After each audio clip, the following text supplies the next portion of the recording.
welcome to the Fisher Protocol, the show we're saying that Who is the greatest rock and roll band of all time is not subjective, but everything else is.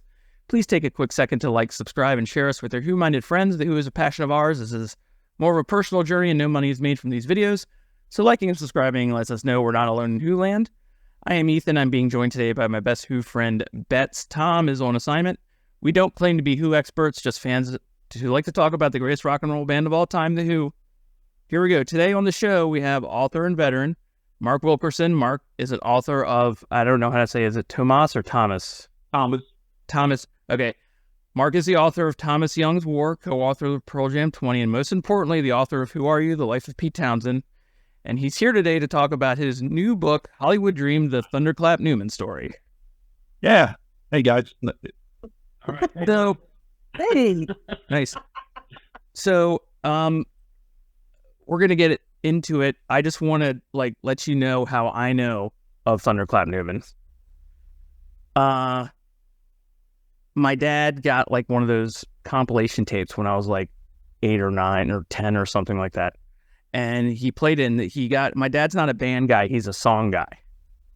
And so, all credit due to him because, two of the records that he had, one is, the London Symphony Orchestra, Tommy, just because, and he's the only guy I know that is a really big fan of that Rod Stewart version of Pinball Wizard, who's that's my, I love that song. And so he had that, and he also, he got this tape, and it had this song, Something in the Air, and he said, this song is great, it's amazing. My dog is going insane right now. Your dog's I like Something in the Air, too. I love that song. I wish you were that smart. My dad was really the piano section in the middle. Yeah. And so it was one of his songs, and it's one of our songs, and we liked it too. And it was only 2 years later that I actually saw the credit that it was produced by Pete Townshend. And I went to go run and tell my dad. Unfortunately, it was at that moment where you could have kids, So I was 12 when I told him that. That is 2 years into me only talking about the Who because I found them when I was 10. And so by then he was like, you think everything's about the Who. Let's move on. That's how I knew Something in the Air. And I never heard Thunderclap Newman until I got this book, the rest of catalog. Something in there. The first time I literally heard their catalog was when I was going through this book. I was trying to read it and list. Every time a song was mentioned, I would pause it and try to listen to it. And some things you could find, some things you couldn't. Some things were atrocious and some things were not. You know what I mean?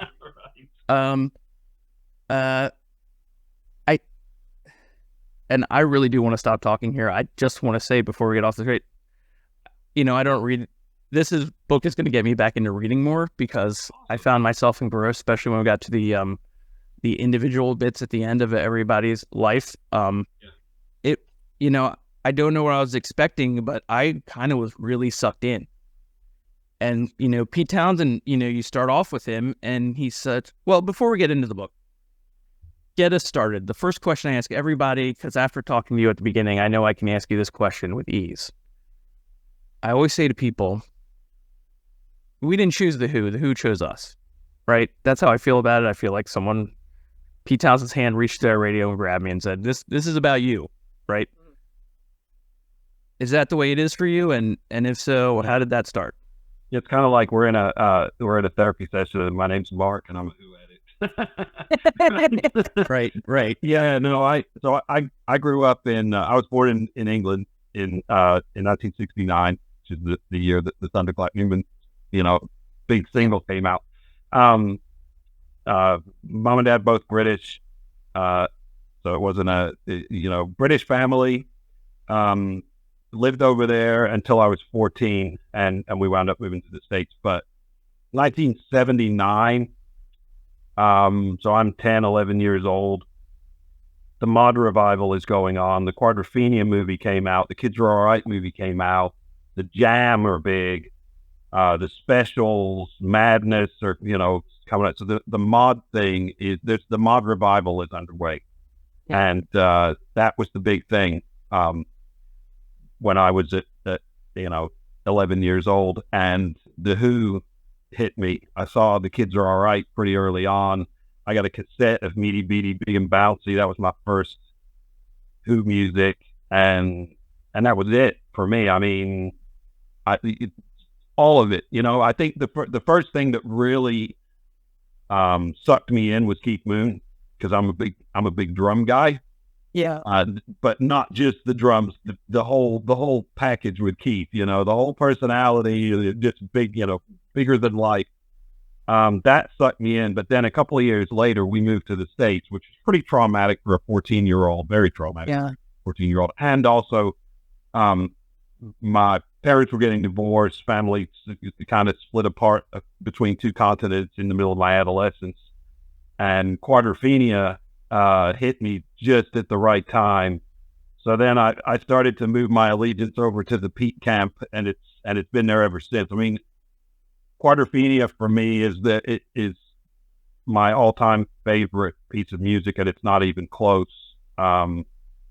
And Pete's artistic output has just meant so much to me over the years. So I'm a Pete guy, and I have been, since my teens. And I think another part of it probably is tied up to me, growing up in the UK and then moving to the States as a teenager, probably kind of clinging to my British identity a little bit, some of that too. But really, yeah, Quadrophenia, and then just and this is what I tried to put across in the Who Are You book, is the depth behind everything that Pete has put out, the thought behind things that are not necessarily, they hit you because they're catchy or, musically attractive, or you hit on a certain lyric or something. But when you look, there's so much depth behind everything or most of the things that he's done. And I love that. And I love the artistic, his artistic approach, where he'll put something out. He's always wanted to keep moving, and keep creating. So I don't want to get ahead of myself and start talking about the book, but about this book. But that's what. Yeah, I'm a Pete guy, and that's how I kind of came across the Who. I think that we could really easily, just talking to you for a couple minutes, fill up another 2 hours with just about that. So, Yeah. And I want to, but we're not going to do that today. That's not the order of business, because I was Episode 2. Part 2. Hey, Matt came back for a sequel, which shocked me. So, Mark Strikes Back. Yeah, Mark Strikes Back. Okay, really quick, just to see if we're simpatico, because we are on Who albums for me anyway. What's your favorite Pete solo album? Empty Glass. Okay. And I just hesitated. I saw something on a email list I'm on the other day, and they were talking about Chinese Eyes. Yeah.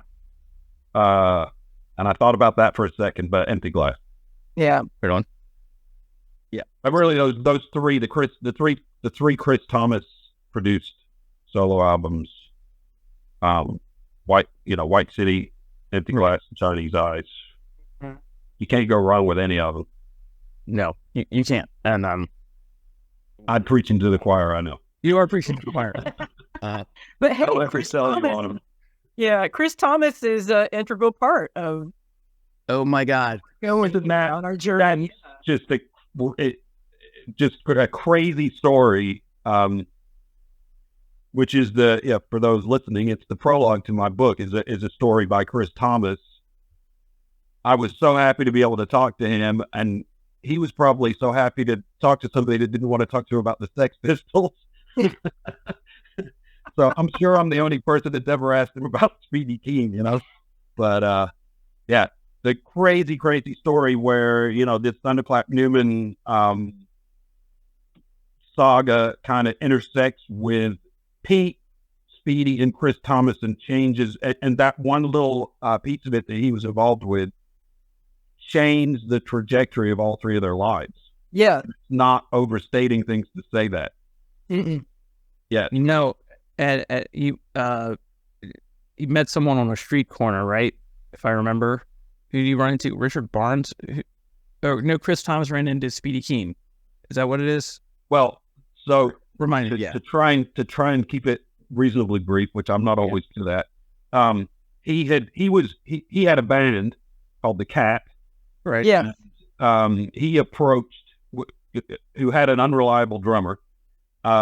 He approached Pete Chris Thomas did who was kind of on the side producing or bands for Robert Stigwood's label. This is in the early 1966, Reaction Records. And Pete was like, sure, I'll work with you. Here's a song. It was Magic Bus. Chris Thomas was like, nah, which is pretty funny. And then he's like, oh, here's a new one. It's Run, Run, Run. Right. So, yeah, let's do that. So he went in the studio, and Speedy King had just hit the band that he was with in Italy had just broken up. Speedy wound up being the drummer. And that blew me away that Chris Thomas, who knows his music, I think we can all safely say that, compared Speedy King to Keith Moon, his drumming ability. Yeah. Wow. Took me aback. Right. He said he was a really, really good drummer. But yeah, they went into the studio and recorded this Run, Run, Run. It's never been released. But they also recorded another song the next day that they just, Pete was like, hey, we need a B-side for this. So they all ran over to Speedy's house and knocked this song together called Club of Lights and recorded it the next day in the studio. And then everything stopped. They had a release date set. But then Chris was like, all of a sudden, Speedy disappeared.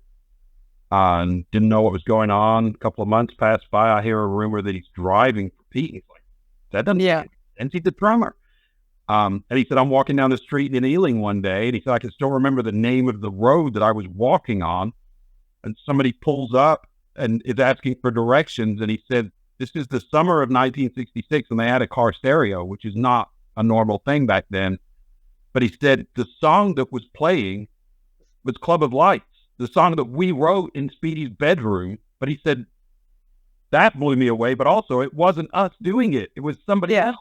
It was on the radio. So he said, this guy's asking me for directions, and meanwhile, I've just got this look on my face like, I wrote that song. So it led to a whole, so that's the part you're thinking of, I think, when you thinking about him bumping into somebody on the street. But right. Yeah. It's a crazy story. I had no idea. All I knew was the little piece about Chris Thomas and the cat, and I wanted to know more about it. And he sent me an email saying, oh yeah, I've got a good story for you. So yeah, it was. But if I remembering correctly, that led him to realize that like working in a band and with people and relying on other people to do anything is also, in my experience, it's frustrating. And why do that when I can? Yeah, he said that experience, in addition to a couple of others, led him to write a letter to George Martin to see if he could work at his studio. So he said that basically led to me becoming a producer. And of course, that also was the first time that Pete and Speedy had worked together, and they became really close friends. I mean, within 18 months of that, 2 years of that, Speedy was Pete's best man at his wedding.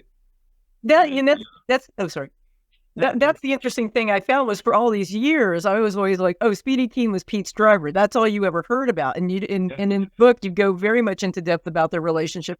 And that long after Thunderclap Newman, Speedy considered Pete still like his, really, really close friend. And I was really lucky to be able to get a hold of Speedy's daughter, Trish. And she was kind enough and trusting enough to let me use his unfinished. A lot of stuff that Speedy did was unfinished, which is where Pete came in to kind of help him. But his like memoir / diary type, recollections. Yeah. And they're so good. There's so much just really beautiful and observant and sometimes pretty funny insight in there that brings a lot of that stuff to life. His childhood and his later years and all that. My favorite part of the book was definitely Speedy on the boat. Towards the end, you know what I mean? And the story about him befriending the girl, right? And the mom having to come over just to make sure everything was cool, and it was very sweet. And what struck me about like that part was just the way you have the book structured is you go you give us the story of Pete with Thunderclap Newman, and after that goes a little wonky. The rest of the book is basically 3 chapters of each of the 3 members, Andy and Jimmy, and they're almost wildly different stories. Right. Right. And I know we're jumping around, because I do want to get to the genesis of the book at some point, but Yep. You have Jimmy who went as, unfortunately, as rock and roll as you could possibly go, right? Yeah. To the extreme. And I was talking to Betts, kind of tragic, didn't even make it to the 27 Club, unfortunately. Yeah. Right. And that's not a thing to be proud of, but I was actually thinking about this the other day, and this may be a little tangent. Phil Lesh just passed away. Right. And I don't know if you're a Dead person and all, but it had me thinking of, Bob Weir and how he came into the Grateful Dead and how Jimmy came into Thunderclap Newman and the record business. And, we know Bob is the elder statesman right now of Jam, and what happened to Jimmy coming in just the wildly different environments and, mentors you can get or can't get. And that's where my mind went when I was reading the book. I mean, just well, first of all, when you were talking about Speedy on the boat, at first I was thinking about that boat trip that Speedy took with Pete in the 70s. That's why. Oh, right. That's not the one I was thinking. Yeah. I think those later years where Speedy is, he's kind of a hermit and a recluse and not trusting of people and just wanted to kind of be on his own. I was really lucky to get in touch with, or actually Emma Hughes is the lady that you're talking about that got to know him when she was a teenager. She reached out to me, and I'm really glad she did, because that piece of it, Speedy was kind of under the radar to most people, and there wasn't a lot of information on what was going on. She had some really beautiful observations. It didn't hurt that she's a writing professor at a college in England, so her ability to put that into words was really good. But that when I first started off trying to string this story together, I think I probably started with the stuff I knew the most about, like the middle section, the band, the Thunderclap Newman stuff. But then when I tried to kind of tell the story of the lead up, like their childhoods and stuff, I tried to make it into a narrative altogether. But it just kind of illustrates how different these three guys were. Exactly. Jimmy, I was like, this is jumping around way too much. I'm just gonna have to break it into 3 chapters and make it, I start off with Pete, just giving a snapshot of him at the, in the lead up. And then I get into Andy because he's the first one that Pete came across, and then Speedy, and then Jimmy, and I think it's in that order. I can't remember now. Yeah. Because their lives were so separate and they were so different from every perspective, their backgrounds, their personalities, the music they liked, the music they performed, then they kind of collide and get together for whatever it is, 4 chapters, 5 chapters. And then again, afterwards, their lives are just completely different. So I just break out, and I've had a couple of, it's affirming to get some good feedback on that, on the, people liking the way I set it up like that. It was very accessible for me. And one thing I loved about it was you made them really come alive for me. Like with 3 extraordinarily different characters who were kind of mashed together out of expediency, and then they had this lightning in a bottle moment.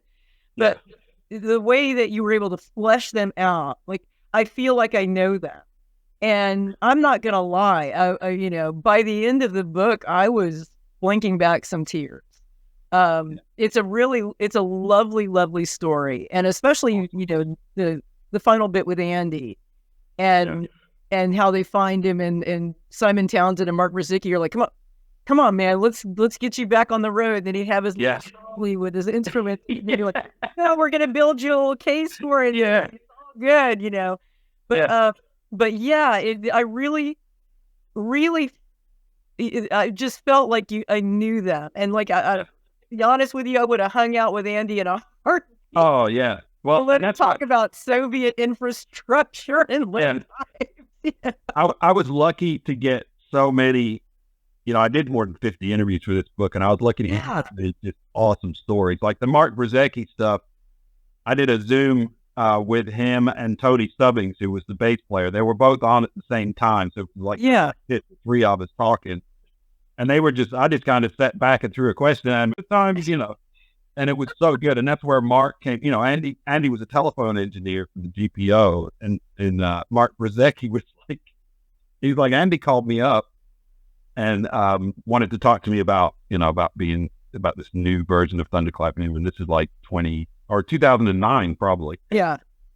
Which is the year I interviewed Andy on the phone. And Mark's like, he said, I got this old like antique Bakelite phone from the 1940s, and I'm talking to Andy on it.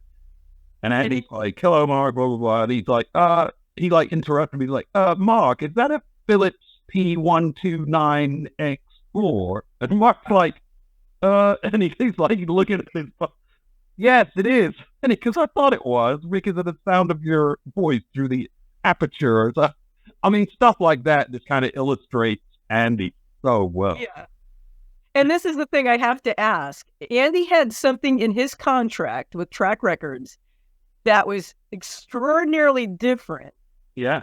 Anybody else in rock and roll? And can you tell us a little bit about it? Yeah, because and it kind of illustrates, Richard Barnes, who was Pete's roommate during art school, and has been a long time friend, still very close friend of Pete's, and it's been kind of a Pete has bounced creative work off him, and Richard Barnes has written several really amazing books too, including Maximum R&B.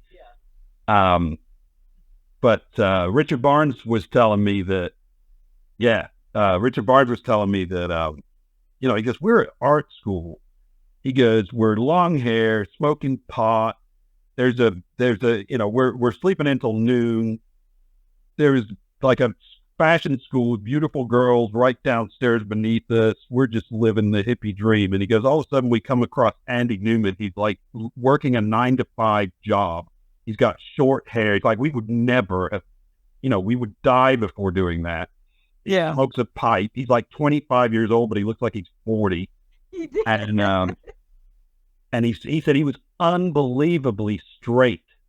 And you get into where the Thunderclap Newman thing is really starting to get serious. And they ask Andy to quit his job and come work full time. And Andy's like, no, I have a retirement. I'm working for the government. I have a retirement.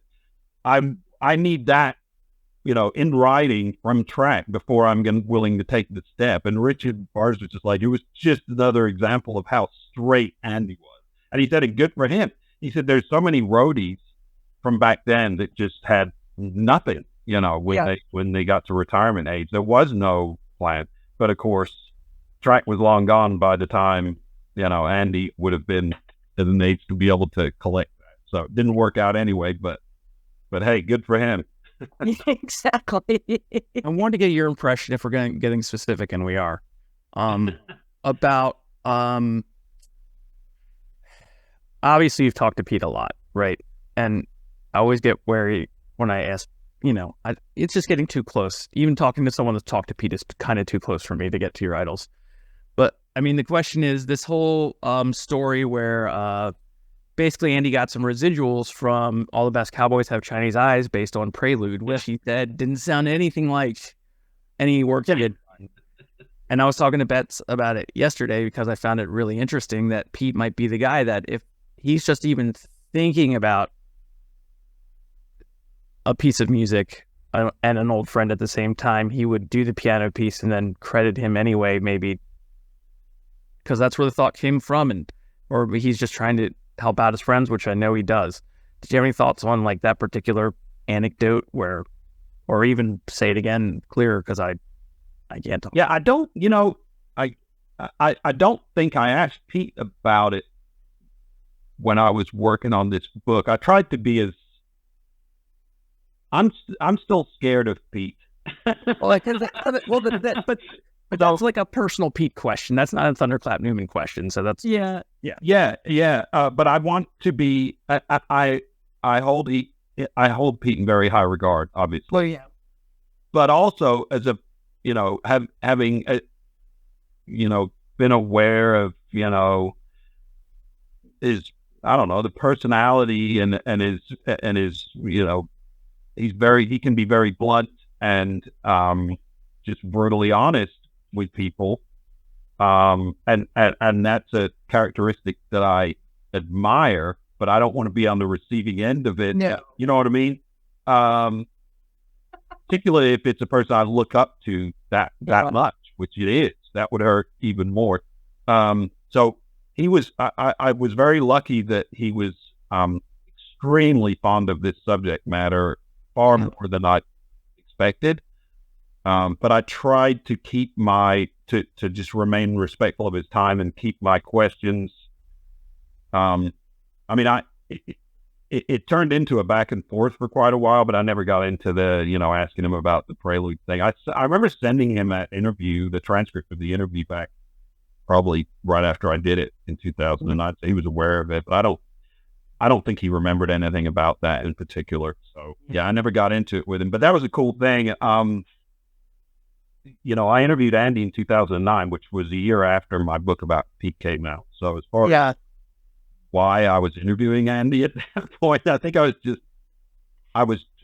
always just been really fascinated with, Pete's career and people that entered his orbit, and wanted to talk to Andy. And I didn't get a chance to before my book came out. I was kind of thinking, I could do an update at some point. Well, I still haven't done an update, but talking to Andy. So I talked to Andy in July of 2009, which was right when that band with Mark Brzezicki was kind of coming together.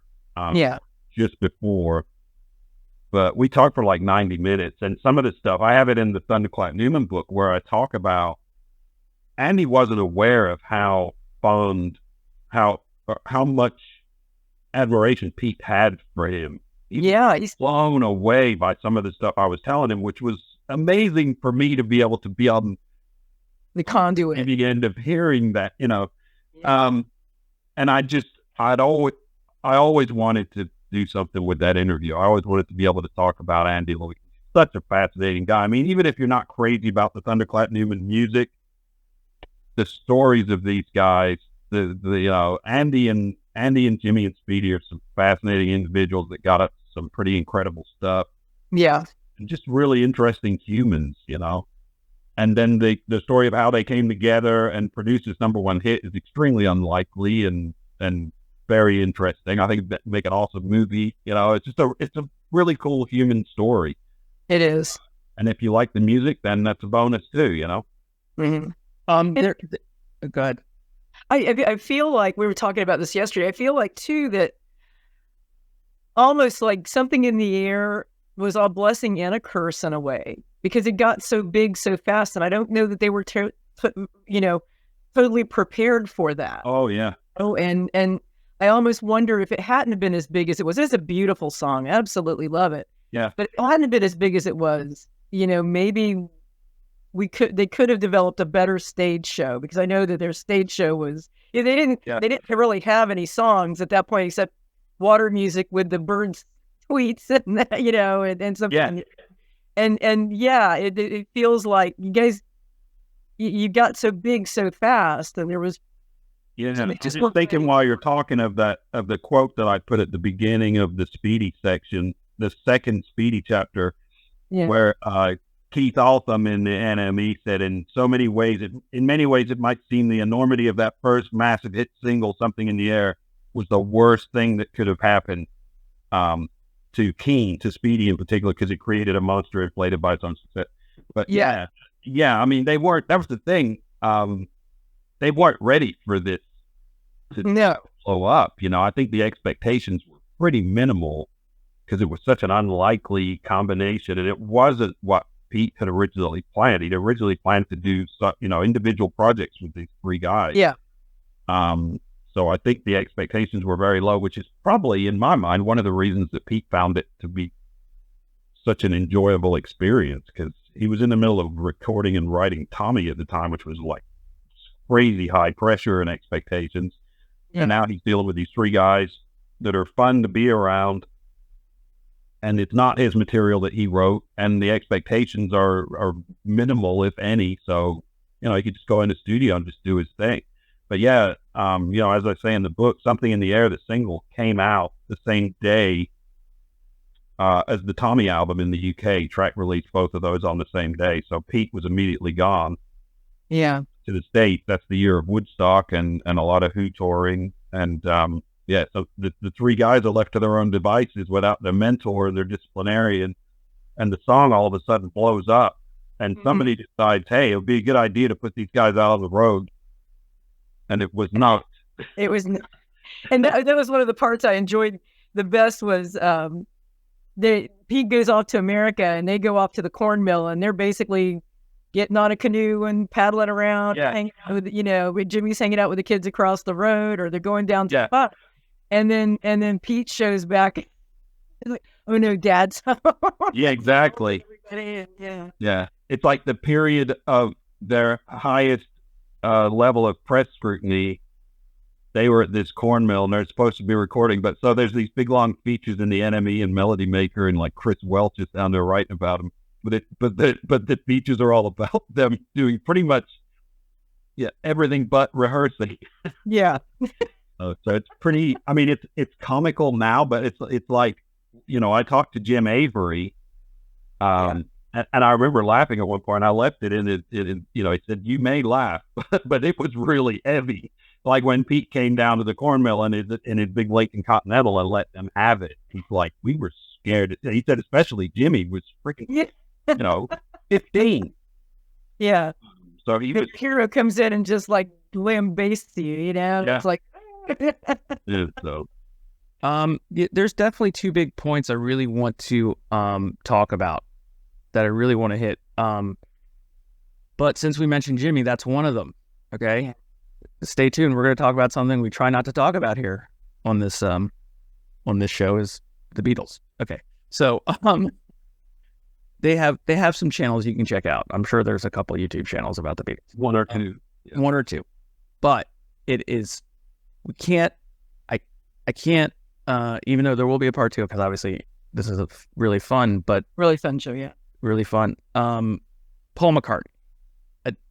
It's so fascinating to me, knowing what we know about Paul now and how he does things now and how long his band members that are his band members now have been his band members. I've been lucky enough to see it 2 or 3 times. It's amazing, of course. I am so fascinated by this concept of people that are obviously not band members, but want to surround themselves with a band. Right? Does that make sense? Like, Chris Shiflett isn't making any Foo Fighters plans. He's a guitar player, right? Dave Grohl does it. Paul's the be all and end all of everything Paul does. Yeah.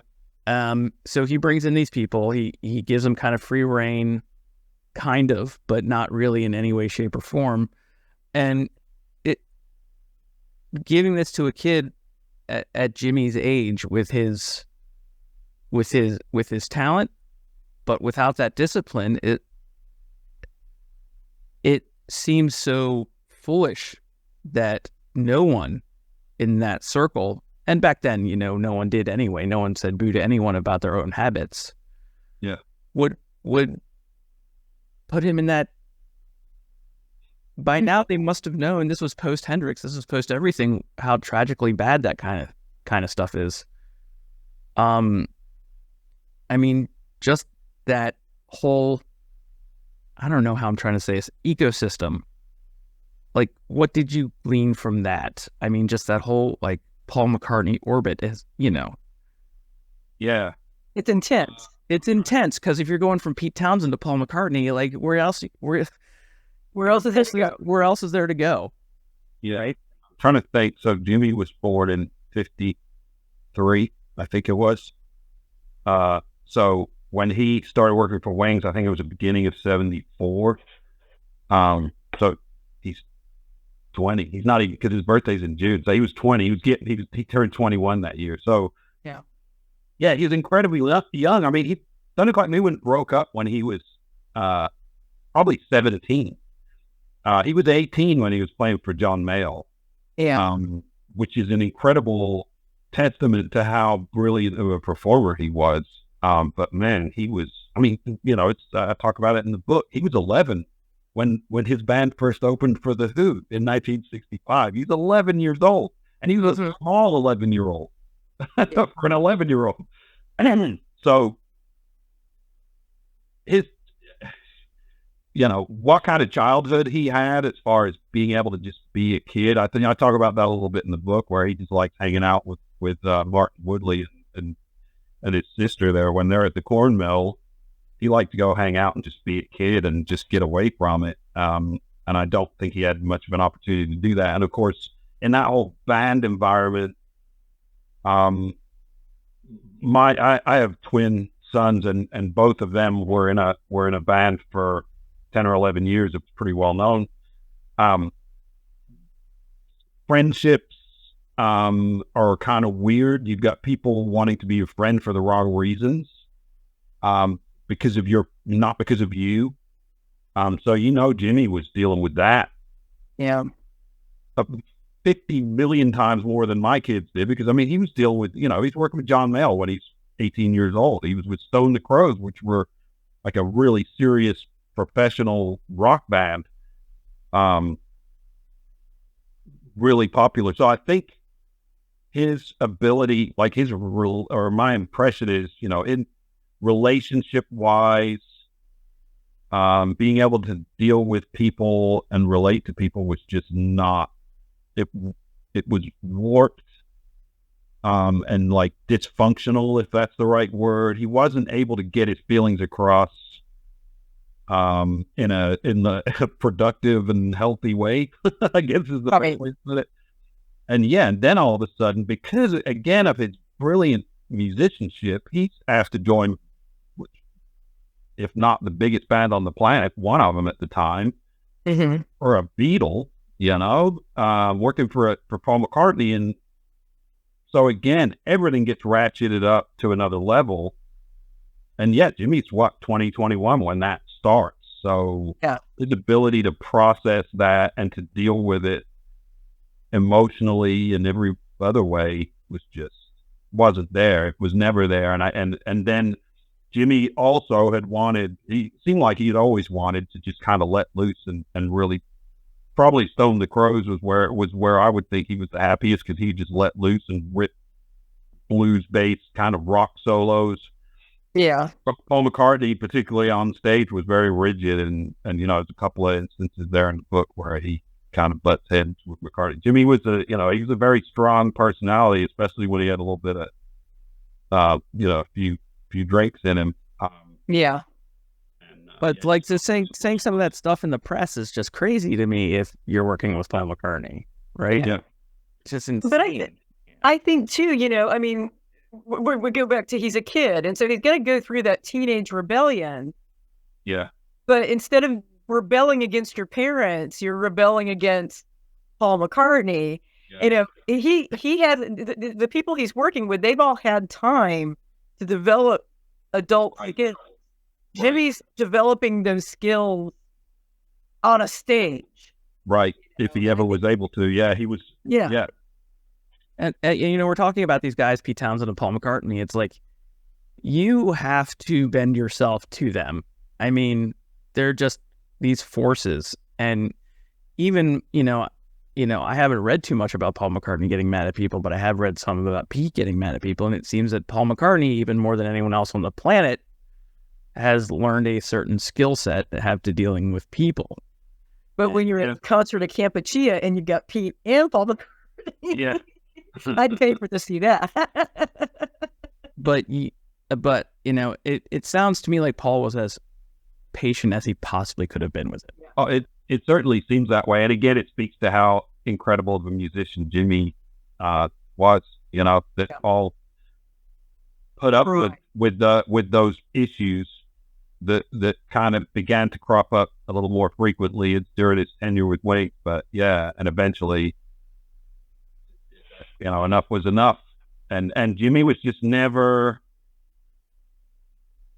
Wings was the band he stuck around longest with, but he seemed like he wanted his own band. But again, I don't think those relationship skills were there where he could kind of hold that together as a leader. Yeah. So So I think creatively he was really frustrated and just kept kind of going from one thing to the next. And maybe don't throw things at my pregnant wife. I'm just saying. Yeah. Maybe don't do that. Well, actually, we've talked about Andy and Jimmy a lot, and I did have more, but we haven't talked about Speedy on the solo tip too much. Another thing about Wings, as I was reading the book and it mentioned Wings Over America, which I actually never listened to, so I turned it on and I'm listening to it, and I'm like,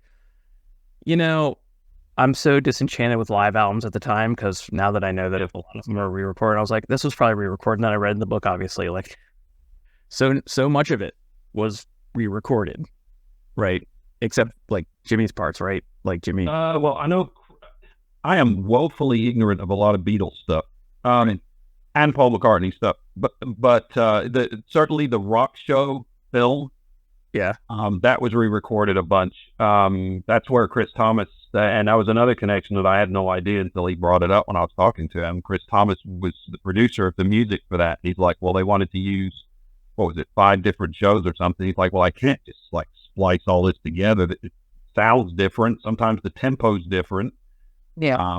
So he said, we had to re-record quite a bit of it. But again, speaking to Jimmy's professionalism and consistency, he said most of Jimmy's stuff I didn't have to re-record. It's incredible. Yeah. But, talking about Jimmy, I don't know that Jimmy would necessarily consider that a compliment. He wanted to let loose and not do the same thing every night, Yeah.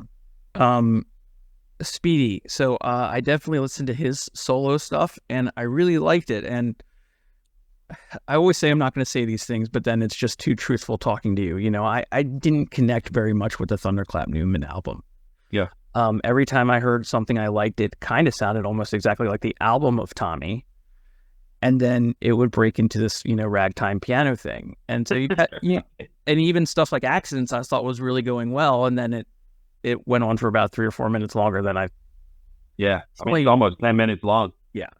Personally, and they released it as a single at some point. Yeah, with Jimmy singing the first verse, and that, I know you want to talk about Speed, but it really surprised me.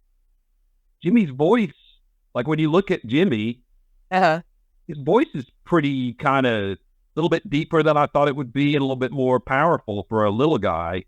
Yeah.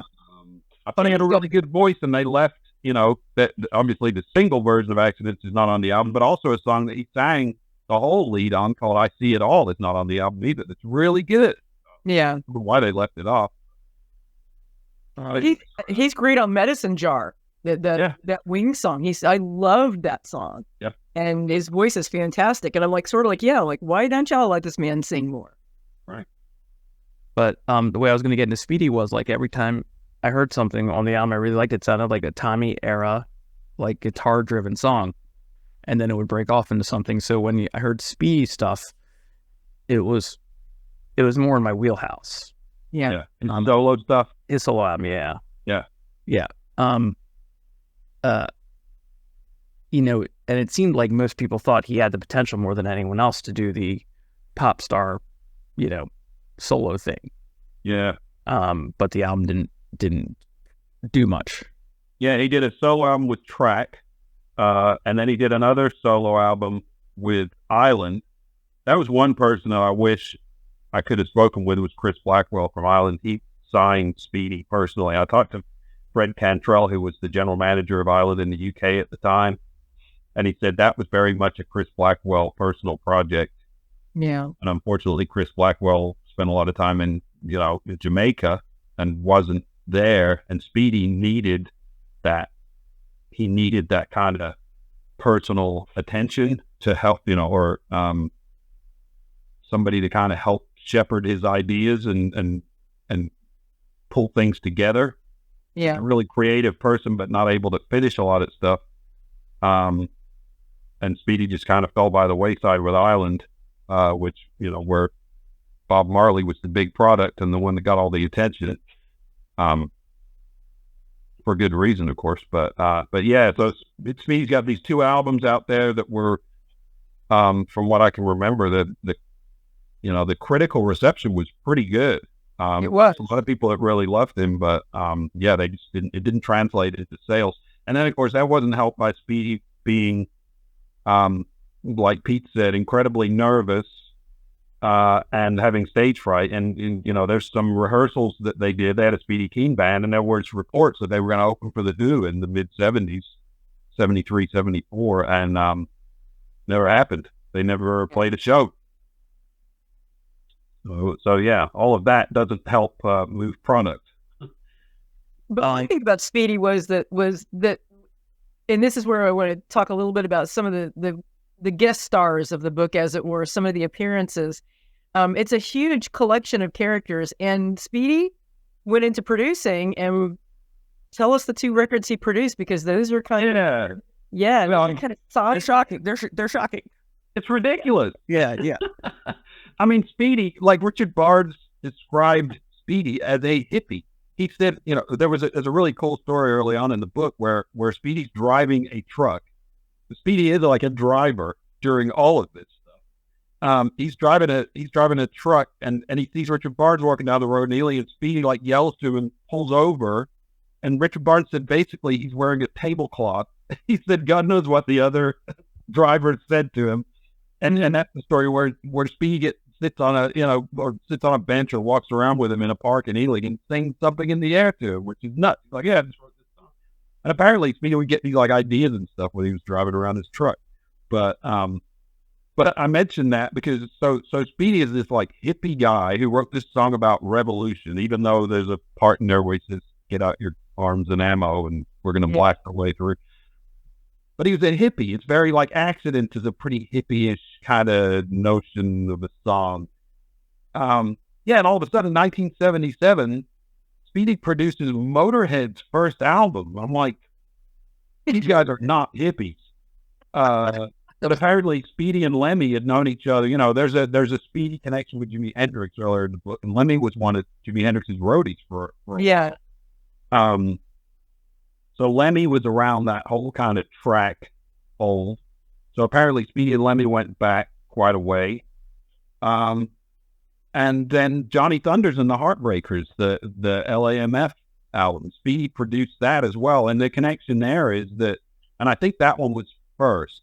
There was some of it was recorded at Rampart Studios, the Who's own studio.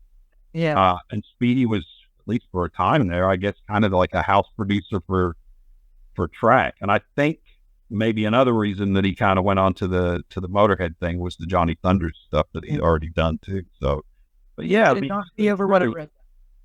on transition for this kind of hippie guy to all of a sudden be involved in some pretty hard rock albums, and then to be involved for a time in this like offshoot weird band called the Muggers. That had a couple of guys from Motorhead and a guy from Johnny Thunders Heartbreakers, and played a few shows too. So, yeah, really amazing stuff. Yeah, like Andy working with this comedy. Yeah, he did some stuff with Angie Bowie, David Bowie's wife, and then working with Fringe Comedy Act and the Bonzo. Some leftovers from the Bonzo Dog Doo-Dah Band. So the stuff these guys got up to is pretty fascinating. And he built Vivienne Westwood's chandelier. Yeah, I love that. I just wish that this shop was called Sex at the time, because I just like that image of Andy having to walk through the door with me. And she was so fond of him. She always asked after him. Yeah.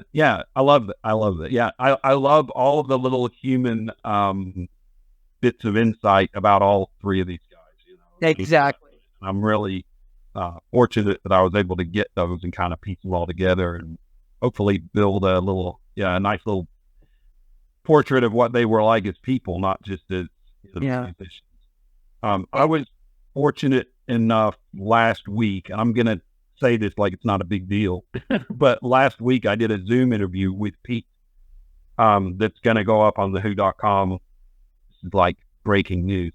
At some point, hopefully very soon. But we talk about Thunderclap Newman and the studio stuff and a million other things. It was amazing. Mind-blowing for me, of course.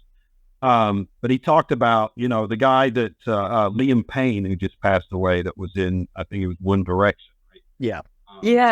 Yes. And he talks about, he told me how much he likes the way I portrayed these guys these three guys in Thunderclap Newman from a human perspective, because, you know, and he kind of used the Liam Payne thing as a recent example of how, you know, there's a certain period in somebody's career where they get so much attention and love and adulation from everybody, but then just like that, it can be gone and it's done. And that person still remains, but everything around them has changed. And I don't know anything about his specific situation or anything, but I know the Thunderclap Newman thing and how much, you know, their lives all changed, and then all of a sudden it was over and it was just kind of back to, you know, I mean, Andy was homeless. Yeah. Speedy was essentially homeless as well at certain points. Yeah. So I wanted to just try and illustrate, you know, what was going on in their lives, you know, so hopefully I was able to get that. And I really like the fact that reading Andy and Speedy's chapters at the end, that, you know, while Jimmy's story is tragic, I wouldn't call their, you know, the fact that Speedy passed away when he had a new baby, that's pretty tragic. Yeah. But in general, they didn't leave in a bad place. No, it's not a sad story. It's not. Yeah. I love that Emmett Hughes kind of, you know, she pointed that out, that Speedy's friend, when he lived on the marina. She said, you know, there was a certain time of day in the afternoon where all the marina wildlife would make its way over to Speedy's boat, because he would feed the ducks and the swans and everything at whatever 2:00 every afternoon, and they'd all come over. And she said, you know, he was quite content. You know, he had his quirks, but he was quite content with his life for many years there. So yeah, he seemed like a very sweet, sensitive, which is not, I don't think, in any way unusual for an artist to be very sensitive. Individual, and yeah, he just did things his own way, and yeah, I think he was happy. And also, you know, Andy, certainly when I talked to him in 2009, he was very kind of jovial, warm guy that was happy for somebody to listen to him talking about, you know, internal combustion engines and cricket and Vic Spiderbeck and and a bunch of other things. Yeah, I mean, he seemed very happy with the resurgence of Thunderclap Newman towards the end of his life. And yeah, the accounts that I got from his brother and from his friends seemed like he was pretty contented. Yeah. So yeah, there's certainly, just like with, I guess, everybody's lives, there's tragedy and sadness and everything else, but I think that, you know, it's balanced out by some really funny stuff and some you know, happiness as well. Absolutely. Absolutely. So you have a special edition of this book as well. You want to tell us about that? Yeah, there's a hardcover. It's I'm not sure exactly when it's going to be done. It's still being printed right now, but there's a hardcover edition. Got any of those? I've got some of those book plates somewhere. I don't know. Here's some. So there's a hardcover edition, and yeah, I had a moment of bravery about 10 months ago, January of this year. I sent Pete an email and said, hey, you know, well, I didn't say hey, but I said, would you be willing to sign some copies of the book? And he responded and said, yeah, I'll do 100. And then about 2 minutes later, he said, I'll do 1,000. No. Like, all right. So he signed. So we had, obviously we didn't have any books printed at the time, but we had book plates with little cards printed up with the book. And, you know, at the bottom it said special limited edition. Yeah. And yeah, Pete signed 1,000 of these. And when I went over to I feel like he probably signed 998. You know what I'm saying? Yeah, well, that's the thing. I texted you, and now I'm like, they're sitting here, and I'm going to take them back to the publisher because I feel bad. And what am I going to do with them anyway? You know what I mean? So, I know what you can do with them. So we're going to do a hardcover special edition, which will be limited to 1,000 copies. One of these will go in each one. And also, I don't have a picture of it, but Josh, Pete's nephew, who was in the last version, Simon's son. There was something that Third Man put out recently that said it was Pete's son. I'm like, well, congratulations. Pete just adopted you, but that was a mistake. Simon's son, Josh, who's a guitarist and a singer, was in that last version of Thunderclap Doom with Mark Brzezicki. And Josh is also a graphic artist, and he created a poster that's really cool looking, real kind of 60s, late 60s psychedelic looking throwback. The Thunderclap Newman poster, and that an 11 by 17 folded version of that will go with each copy of the book too. So hardcover, signed by me, obviously signed by Pete, and with a poster. That's a limited edition of 1,000. There's still some available. It's available for pre-order. It'll ship. I'm guessing it'll probably ship in December. Cool. But that's available for pre-order on the Third Man website, and you can order. You can order from the UK. There's a UK version of the Third Man site where it'll ship in the UK rather than having if you live in the UK, you don't have to pay shipping from the US. And obviously, there's a Third Man US site as well, so you can order that from either one. But yeah, pretty amazing that Pete was willing to not only write the forward to the book, but to sign these things too. And I went over, I'll tell you guys this, I haven't told anybody this. I went to the Royal Albert Hall in March this year to see The Who. I'd never been to the Royal Albert Hall before. I was doing some research for another book that I'm working on that's not Who related, but and it just so happened that The Who were there. No, I planned it that way. Saw them at the Royal Albert Hall, and I picked up this box of book plates that Pete had signed from his office. Yeah. And I was able to go into, actually, I'm going off on a tangent here. Absolutely. Eddie Vedder was there too. Eddie Vedder was at the Royal Albert Hall too, and he actually went up on stage and sang the Punk and the Godfather. Like, so I'm trying not to name drop. I'm in a box in the Royal Albert Hall. Ed comes in and sits next to me. We watch a few songs. He keeps on taking a set list out of his pocket and looking at it, and I'm not making any kind of connection. I'm just like, oh, he's just really nerding out over the Who here. And after about 3 or 4 songs, he's like, hey, I'll be right back. And then the next thing I know, he's up on stage and he's doing Punk of the Godfather. And then 20 minutes later, he's back sitting next to me. But anyway, afterwards, I just follow him. And all of a sudden, I'm in the dressing room with him and Pete. And then Irish Jack is over in the corner. I go say hi to Irish Jack. I meet Pete's brother, Paul, who I had not met. Yeah. Star of The Simpsons, Paul? I was going to say. Yeah, right. So, but there's like 15 people in this room. I thought it would just be an absolute zoo, Yeah. So Pete comes up to me and says, hi. Hi. Yeah, and I said, thank you so much for signing all those book plates. I appreciate it. And he's kind of looking off. He's not looking at me. He goes, it took me about 3.5 hours to sign those. He goes, if I was on stage with The Who for 3.5 hours, I'd make about £2 million. So I got it shrunk. Apparently, I owe him about $1 million. Yeah.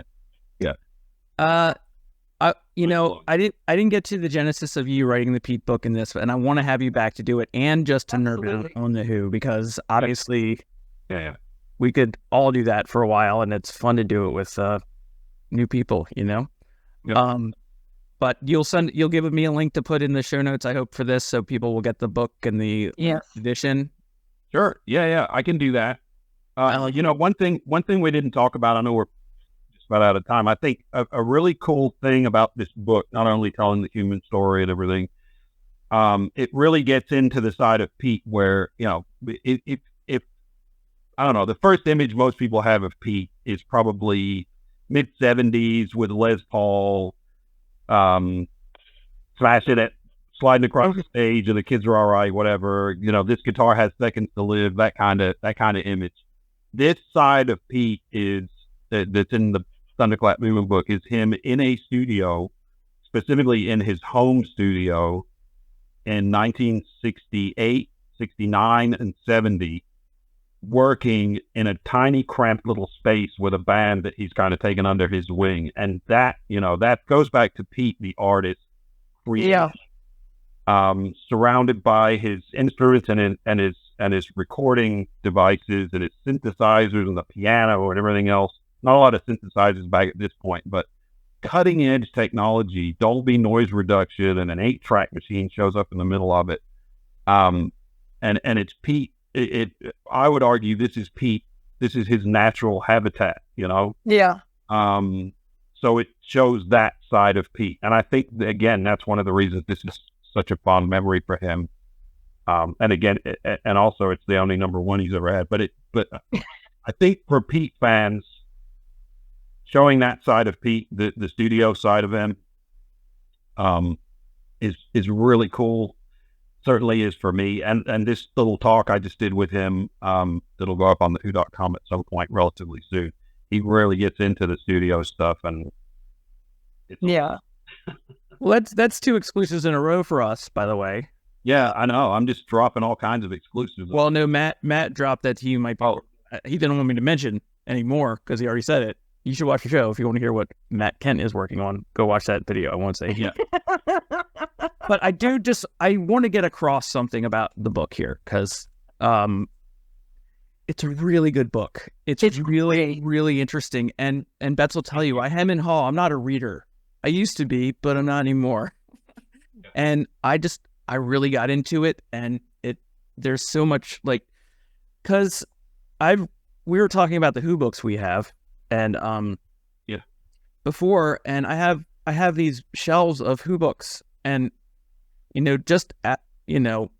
offense to Mr. Marsh, but that's the first book I got before I get old, and that thing is kind of almost at the bottom of my list now. Oh yeah, as far as the books, and I'm only saying that because in all of these books, and sir, I was confusing your other book with another book, and I never actually got it. I ordered it once I knew I was going to talk to you. I have Who Are You? I'm ready to dive in. It was great. But there's always a sentence in there that says, and then Pete produced something in there by Thunderclap Newman, and then Tommy, right? Yeah. That's it. It's always one sentence, and that's all you get from it. And no one knows what that means. Really, no one knows what it does. And this book explodes that one sentence in such a, I would say, beautiful way. Yeah. That I really dug it. I really dug it. And I think, Who fans will really dig it too. The first chapter is called Pete, right? So yeah. There's lots of Who stuff in there. Tons of Pete in there, tons of Who in there. I'm thinking of Steve Palmer, the drummer that was rehearsing with just a little Keith thing, rehearsing with Speedy's band in the basement at Track Records. He remembers, first of all, he remembers Keith turning Vernon Brewer, the promotions manager's desk, upside down one day because it was right by the door. And what are you going to do? Yeah. Just right there asking to be turned upside down. And he said he parked his Rolls Royce out front with a big dent in the side of it. Just stuff like that. Or when Roger Felice and Ronnie Peel, the bass player, the drummer for the 70-71 version of Thunderclap Newman. Yeah. They were at track one day, and all of a sudden everybody's running around like chickens with their heads cut off, and he thought the building was on fire. And apparently they just got a call that some members of the Who had destroyed a hotel room or thrown some stuff out in the parking lot, and they were getting calls from the authorities or something. So it's just, so all that kind of Who chaos and stuff is throughout this thing. And of course, when the Who, there's a tie into the Lifehouse project. Andy, right? He was the main character in Lifehouse is Bobby, and Andy Pete based him on Andy. So those workshops that the Who did in the Young Vic in '71, Thunderclap Newman was a couple of them. Yeah. So there's lots of Who tie-ins throughout this thing, but there's enough as well where we get into the individuals and kind of. Yeah. And it's obviously a passion project of yours, and that's the thing I want to get into that we'll get into next time, your evolution to the different books. But and it's a big passion, most of all, of Pete. I mean, he obviously gave $2 million of his valuable time to sign right. I was actually to work that up. I was at that. That's a lot of dishes. You're going to do a lot of Exactly. I was at that. polishing. I took my son to see The Who twice, and we saw him in Philadelphia, and I've told people this before, and we were there that night that the guy held up Quadrophenia and said, "I'll donate $500 to Teenage Cancer Trust if you sign that." And Pete brought him on stage, brought the album on stage, signed it, and said he would donate $1 million to Teenage Cancer Trust for that album. So at the end of the day, like I was saying when we talked to Bets yesterday, and I'm talking to you today, this show always comes down to just talking about Pete Townsend and The Who and how much we love them. And that's why we do it. Mark, I can't thank you enough. This has been fascinating. We can't wait to have you back. It doesn't take much to get me to talk about Pete. So yeah, thank you guys. yeah. Hold up the other book. They're Get that book. Invaluable resource. Just the amazing amount of research you did on this one. It's an invaluable resource. This is just a wonderful human story. Yeah. And I love this one so much. I love them both. This one really is so good. I began it during Milton, like I told you. Yeah. The eye is passing over, and I'm reading this book, and I'm absolutely absorbed in the book. Awesome. Well, thank you. I appreciate it. Great, Mark. Thanks. Thank you.